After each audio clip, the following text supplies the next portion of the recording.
6 अगस्त 1945 एक बिल्कुल नॉर्मल सी Monday morning. सुबह के 8 बज रहे थे, बच्चे स्कूल में थे, लोग अपने ऑफिस जा रहे थे। और फिर अचानक आसमान से एक ऐसी अंधकार देने वाली फ्लैश आती है जिसने हिस्ट्री को हमेशा के लिए बदल कर रख दिया। सोचिए, 4000 डिग्री सेल्सियस का टेम्परेचर। जो लोग हिरोशिमा की सड़कों पर चल रहे थे ना, उनकी परछाइयां, उनके डार्क शैडोज वहां के फुटपाथ्स पर हमेशा के लिए छप गए। आज के इस इन्वेस्टिगेटिव एक्सप्लेनर में हम दुनिया के सबसे मिस्टीरियस देश की ऐसी डार्क सच्चाइयों की तरफ चलेंगे जिनके बारे में शायद ही कोई खुलकर बात करता है। एक ऐसी डीप जर्नी जो इन अनटॉक्ड अबाउट रियलिटीज को अनकवर करेगी। 8:15, राइट? ये सिर्फ घड़ी का टाइम नहीं है, ये वो exact fraction of a second है जब little boy atomic bomb Hiroshima पर डिटोनेट हुआ था। लिटरली पलक झपकते ही 80,000 जिंदगियां खत्म हो गईं। हिरोशिमा के म्यूजियम में आज भी वो घड़ियां रखी हैं जो हमेशा के लिए 8:15 पर आकर रुक गई हैं। एक पूरा का पूरा शहर बस कुछ ही सेकंड्स में कंप्लीटली राख के ढेर में बदल गया। लेकिन यहाँ पर ना एक सबसे हैरान करने वाली बात आती है। पूरी दुनिया को लगा था कि अब ये देश यहाँ से कभी नहीं उठ पाएगा, इम्पॉसिबल। लेकिन उस राख से निकलकर महज 23 सालों के अंदर ये देश वापस एक ग्लोबल सुपर पावर बनकर उभरा। मतलब ये हुआ कैसे? इस मिरेकल का जवाब किसी जादू में नहीं, बल्कि इस देश के उस एक्सट्रीम कल्चरल डीएनए में छिपा है जो सदियों से इनके खून में दौड़ रहा है। Ancient DNA, gods and summarise. तो देखिए, इस कल्चर की शुरुआत किसी राजा महाराजा से नहीं, बल्कि देवताओं के मिथ से होती है। इज़ानागी और इज़ानामी, एक ऐसी मिथोलॉजी जहां ये डीपली बिलीव किया जाता था कि इन डिवाइन बीइंग्स ने डायरेक्टली इन आइलैंड्स को क्रिएट किया है। और इसी बिलीफ ने एक अटूट विश्वास पैदा किया कि ये जमीन देवताओं की है और यहाँ के लोग डायरेक्टली उनसे जुड़े हुए हैं। और इस इंटेंस बिलीफ सिस्टम से जन्म लिया एक ऐसी वॉरियर क्लास ने जिसे हम समुराई कहते हैं। उनका बुशीदो कोड, ये सिर्फ कोई बैटल रूल्स नहीं थे, ये लाइफ का एक ऐसा तरीका था जहां एक समुराई की नज़र में उसकी लॉयल्टी और उसकी इज्जत उसकी जान से ज़्यादा कीमती थी। अगर कभी किसी समुराई को डिफीट फेस करनी पड़ती तो वो सेपुकू करते थे, यानी अपने ही हाथों अपना पेट चीर कर रिचुअल सुइसाइड, क्योंकि हार की शर्मिंदगी से बेहतर उन्हें मौत लगती थी। ये एक्सट्रीम माइंडसेट कहीं ना कहीं इनके सोसाइटी में आज भी एम्बेडेड है। अब ये डिवाइन बिलीफ कितना स्ट्रॉन्ग था, इसका एक बड़ा हिस्टोरिकल प्रूफ 13th सेंचुरी में मिलता है, जब कुबलाई खान के 40,000 खूंखार मंगोल सोल्जर्स एक मैसिव इन्वेजन फ्लीट के साथ जापान पर हमला करते हैं। लॉजिकली देखा जाए तो जापान का बचना नामुमकिन था, पर अचानक एक भयानक टाइफून आता है और उस पूरी मंगोल फ्लीट को तबाह कर देता है। जापान के लोगों ने इस तूफान को नाम दिया कामिकाजी, यानी द डिवाइन विंड। उस दिन उनका बिलीफ और स्ट्रांग हो गया कि गॉड डायरेक्टली उनकी रक्षा कर रहे हैं। फिर आता है साल 1633।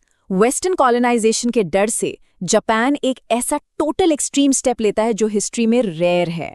सकोकू। बेसिकली अगले 200 सालों के लिए देश के दरवाजे कंप्लीटली बंद, टोटल सफोकेटिंग शटडाउन। ना कोई जापानी देश छोड़कर जा सकता था और ना ही कोई फॉरेनर अंदर आ सकता था। और पेनाल्टी क्या थी? डायरेक्ट मौत। इस 200 साल के कट ऑफ आइसोलेशन में ही जापान का वो हाईली यूनिक, स्ट्रिक्ट और रिजर्व्ड कल्चर डीपली फोर्ज हुआ। पर 1853 में ये 200 साल का सन्नाटा एक बहुत ब्रूटल शॉक से टूट गया, जब कमोडोर मैथ्यू पेरी के modern American black ships Japan के किनारे आए। सोचिए वो डर। जापान के पास उस वक्त सिर्फ लकड़ी की नावें थीं और सामने खड़े थे मैसिव स्टीम पावर्ड वॉरशिप्स। उनका वो डिवाइन प्रोटेक्शन का डिल्यूजन हमेशा के लिए शैटर हो गया। होपलेसली आउटगन्ड होने की वजह से जापान को मजबूरन अपने दरवाजे दुनिया के लिए खोलने पड़े।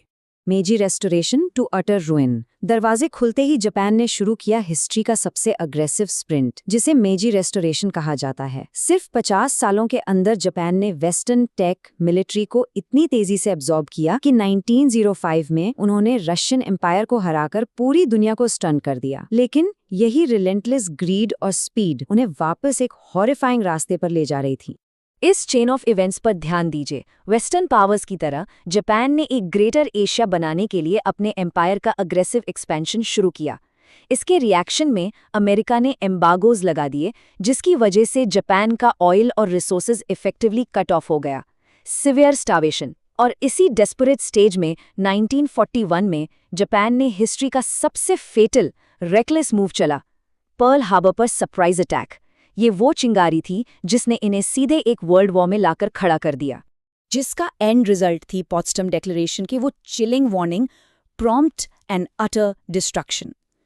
जब जापान पीछे नहीं हटा तो पहले हिरोशिमा और फिर ठीक 3 दिन बाद नागासाकी पर फैटमैन बॉम्ब गिराया गया।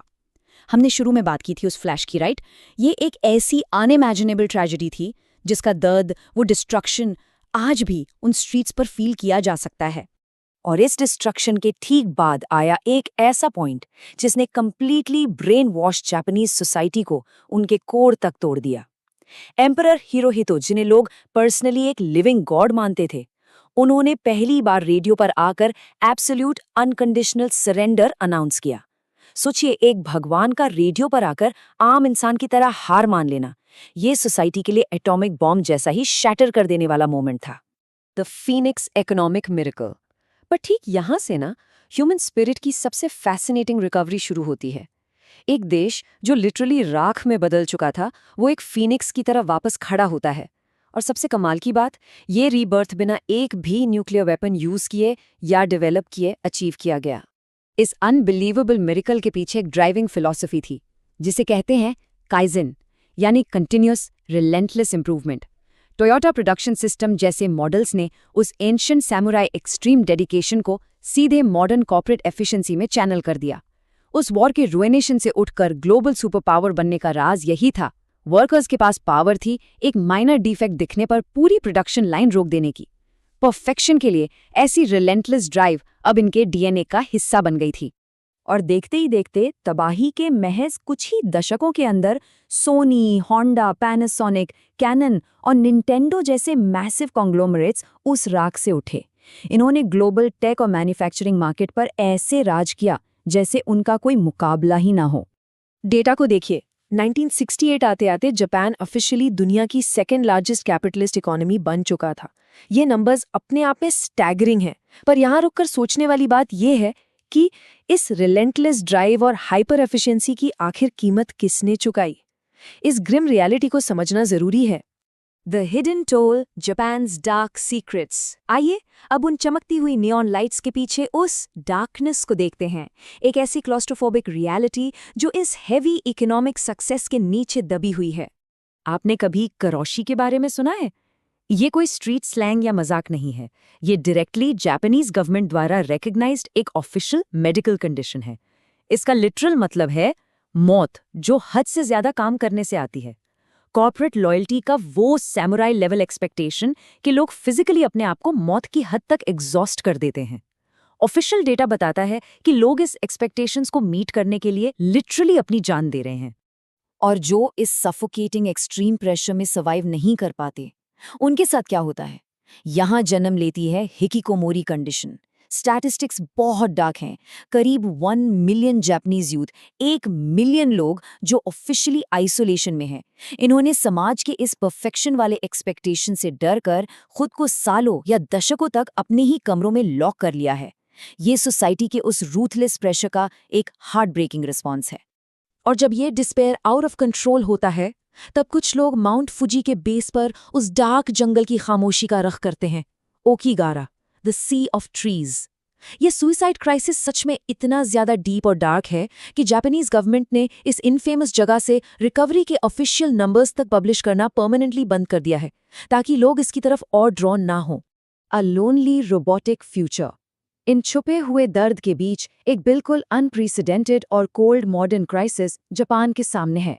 एक ageing and drastically shrinking population.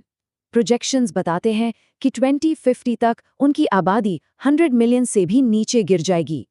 Imagine कीजिए, एक तरफ पूरे के पूरे गांव खाली हो रहे हैं, स्कूल्स पर ताले लग रहे हैं, ये हॉन्टिंग रियलिटी है वहाँ की रूरल लाइफ की, और दूसरी तरफ इस ह्यूमन लेबर और इमोशनल कनेक्शन के वॉइड को फिल करने के लिए जापान ने हिस्ट्री का सबसे एडवांस्ड टेक्नोलॉजिकल रास्ता चुना है, आर्टिफिशियल रिप्लेसमेंट्स। इस एक्सट्रीम ह्यूमन शॉर्टेज को एड्रेस कर रहे हैं रोबोटिक इनोवेशंस जैसे पेपर, पारो और एसिमो। आज ये स्ट्रिक्टली टेस्ट लैब्स में नहीं है। ये फूड सर्व कर रहे हैं, हॉस्पिटल्स में एल्डरली पेशेंट्स को फिजिकली असिस्ट और इमोशनली कंफर्ट कर रहे हैं। ये मशीन्स एसेंशियली एक फेडिंग ह्यूमन प्रेजेंस पर लगाए गए सिलिकॉन बैंडेड्स हैं। पर इन तमाम हॉन्टिंग रियलिटीज और एक्सट्रीम मॉडर्न प्रॉब्लम्स के बीच भी एक कमिटमेंट ऐसी है जो उन्होंने रिलीजियसली होल्ड कर रखी है। हिरोशिमा की वो एटर्नल फ्लेम ऑफ पीस। 1945 से लेकर आज तक जापान ने फर्मली एक इमूवेबल वाव मेंटेन किया है कि वो कभी न्यूक्लियर वेपन्स बिल्ड नहीं करेंगे। ये प्रॉमिस उनका सबसे सॉलिड एंकर है आज भी। तो इस पूरी इन्वेस्टिगेटिव जर्नी के बाद माइंड में एक फाइनल प्रोवोकेटिव थॉट रह जाता है। क्या वो एक्सट्रीम एंशिएंट डेडिकेशन, वो एब्सोल्यूट परफेक्शन की भूख उनकी सबसे अल्टीमेट स्ट्रेंथ है, या फिर एक ऐसा ट्रैजिक कर्स जिसकी भारी कीमत एक पूरी जनरेशन अपने अकेलेपन और आर्टिफिशियल लाइफ में चुका रही है? परफेक्शन का ठीक एग्जैक्टली प्राइस टैग क्या होता है? इस पर डीपली सोचिए।